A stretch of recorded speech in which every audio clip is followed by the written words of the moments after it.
Divine masculine separation के बाद कैसा महसूस करते हैं। नमस्कार दोस्तों, मैं शिवा शक्ति ट्विन फ्लेम जर्नी में आपका स्वागत करती हूँ। तो आज मैं बात करती हूँ कि ट्विन फ्लेम जर्नी के एक बहुत ही गहरे और भावनात्मक विषय पर। अगर आप ट्विन फ्लेम सेपरेशन फेज से गुजर रहे हैं तो शायद आपके मन में यह सवाल बार बार आता होगा कि क्या डिवाइन मैस्कुलाइन भी उतना ही महसूस करते हैं जितना डिवाइन फेमिनाइन करती है। आइए इसको हम समझने की कोशिश करते हैं। सेपरेशन के शुरुआती समय में अक्सर डिवाइन मैस्कुलाइन बाहर से बहुत सामान्य दिखाई देते हैं। वे अपने काम, दोस्तों, परिवार या अन्य गतिविधियों में खुद को व्यस्त रखने की कोशिश करते हैं, लेकिन इसका मतलब यह नहीं है कि उन्हें कुछ फील नहीं हो रहा है। असल में वे अपनी भावनाओं को समझने और उसे स्वीकार करने से बच रहे होते हैं।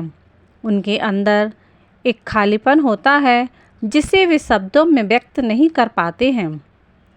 ट्विन फ्लेम कनेक्शन सामान्य कनेक्शन रिश्तों जैसा नहीं होता है।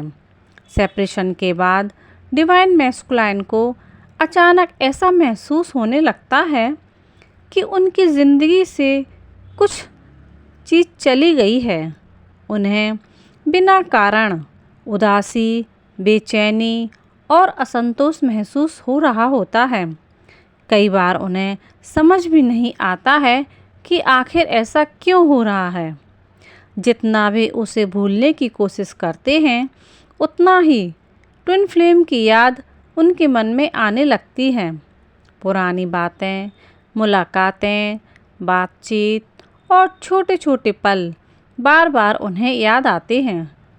कभी कोई गाना, कभी कोई जगह, कोई व्यक्ति उन्हें ट्विन फ्लेम की याद दिला ही देता है।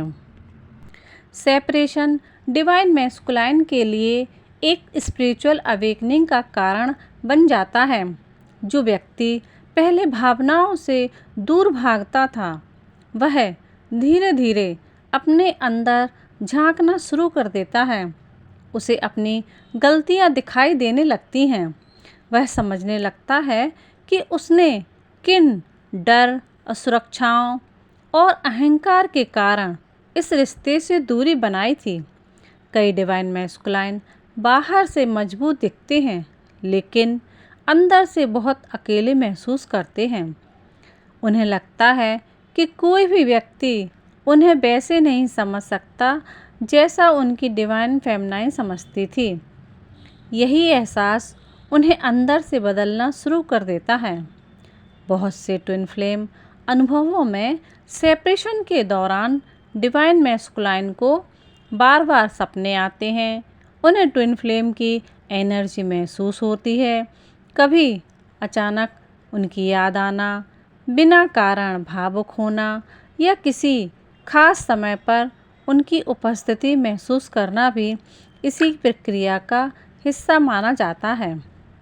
सेपरेशन का असली उद्देश्य सजा देना नहीं, बल्कि हीलिंग है। डिवाइन मैस्कुलाइन धीरे धीरे अपने पुराने घावों, बचपन की तकलीफ़ों और भावनात्मक डर का सामना करना शुरू करते हैं।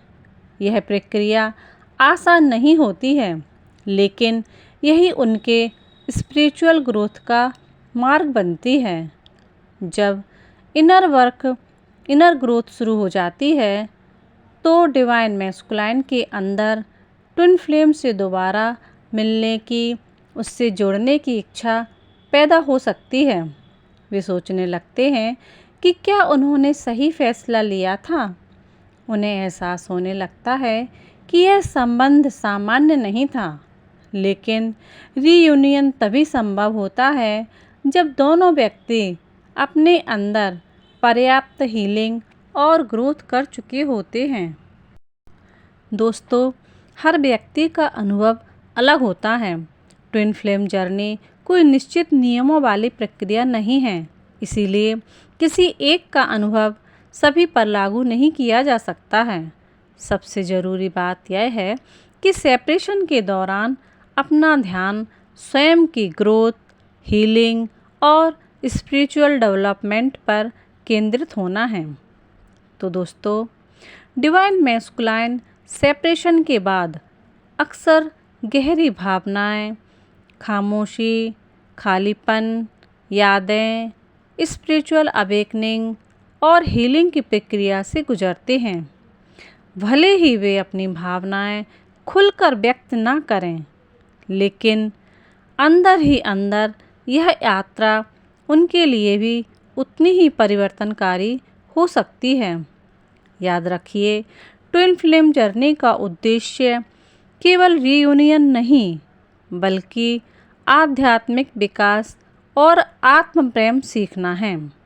तो दोस्तों, यदि आपको यह वीडियो पसंद आया हो तो प्लीज़ इस वीडियो को लाइक कीजिए, चैनल को सब्सक्राइब कीजिए और कमेंट में भी बताइए कि क्या आप भी ट्विन फ्लेम सेपरेशन से गुज़र रहे हैं। दोस्तों, वीडियो देखने के लिए धन्यवाद। ओम नमो शक्ति शिवाय।